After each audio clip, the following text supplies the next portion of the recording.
Timnas Indonesia telah mengalami perkembangan yang signifikan lewat proyek naturalisasi pemain keturunan Eropa. Namun hal itu ternyata membuat tim-tim lawan merasa iri dan tak mau melihat Timnas Garuda berjaya. Bahkan dalam banyaknya pertandingan yang telah dijalani skuad Garuda, banyak terjadi kontroversi terutama masalah kinerja wasit yang berat sebelah. Pengadil di ranah sepak bola profesional yang seharusnya bisa bersih justru malah mencoret citra sepak bola. Namun beberapa wasit yang memimpin laga Timnas Indonesia di kompetisi internasional dalam daftar ini seakan membuat keputusan berat sebelah dan menguntungkan tim lawan secara terang-terangan. Dan berikut daftar 5 wasit yang pernah gembosi Timnas Indonesia.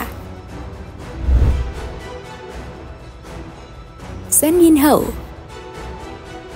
Nama pertama ada wasit asal Cina bernama Shen Yinhao. Wasit tersebut pernah bikin Timnas Indonesia rugi saat bermain di semifinal Piala Asia U23 2024 melawan Uzbekistan. Di pertandingan tersebut, Shen Yinhao membuat sejumlah keputusan kontroversial yang cukup menguntungkan Uzbekistan. Pertama, wasit mengklaim jika Witan Sulaiman yang dilanggar di area kotak penalti melakukan diving. Kedua, gol Muhammad Ferrari yang dianulir wasit karena offside di menit ke-61.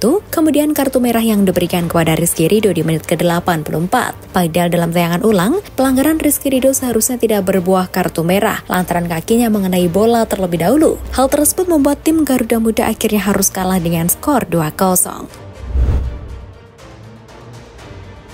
Nasrullah Kabirov. Selain Shen Yinhao, wasit yang paling kontroversi di Piala Asia U23 2024 adalah wasit Nasrullah Kabirov yang memimpin laga Indonesia versus tuan rumah Qatar di babak penyisihan grup. Beberapa keputusan kontroversial yang dilakukan wasit asal Tajikistan itu adalah memberi VAR genre kartu kuning kedua, meski tayangan ulang pemain tersebut terlihat tidak melakukan pelanggaran apapun. Selain itu, sang wasit juga memberikan penalti untuk Qatar setelah salah satu pemain mereka diving di kotak penalti. Tak cukup sampai di situ, Ramadan Sananta yang baru masuk juga langsung mendapat kartu merah dari wasit. Alhasil, Timnas Indonesia yang sejatinya bermain lebih baik daripada Qatar harus menerima kekalahan 2-0 atas tuan rumah. Shaun Evans. Tak hanya di Piala Asia U23, Timnas Indonesia U23 kembali dirugikan saat tampil di babak 16 besar Asian Games 2018. Bermain melawan Uni Emirat Arab, wasit Shaun Evans membuat beberapa keputusan kontroversi, seperti memberikan penalti kepada UEA setelah pemain mereka melakukan diving di kotak penalti hingga membuat kedudukan menjadi 2-1. Kontroversi berlanjut ketika Evans mengusir asisten pelatih Timnas U23 Bima Sakti untuk menepi dari lapangan. Kejadian ini berlangsung sesaat setelah Stefano Lillipali menyamakan kedudukan menjadi 2-2.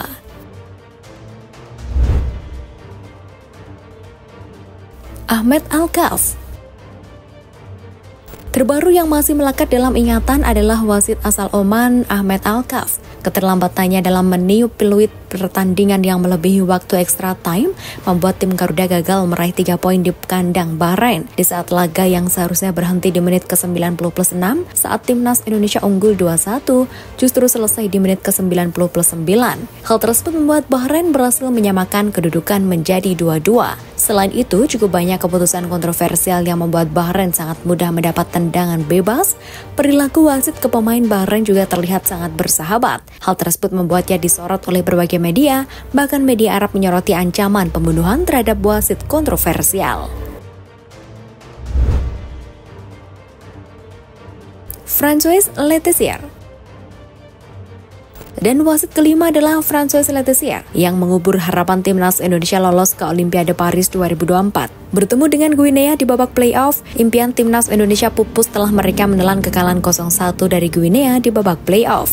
Wasit Letessier menjadi sorotan utama setelah memberikan 2 penalti yang sangat dipertanyakan. Penalti pertama terjadi akibat pelanggaran yang dilakukan Witan Sulaiman yang dinilai terjadi di luar kotak penalti. Sementara itu, penalti kedua diberikan meskipun tackle Alfeandra Dewanga dianggap bersih. Pelatih Sintayong tidak tinggal diam dan melayangkan protes keras terhadap keputusan tersebut. Akibatnya, ia pun harus menerima kartu merah karena ketidakpuasannya.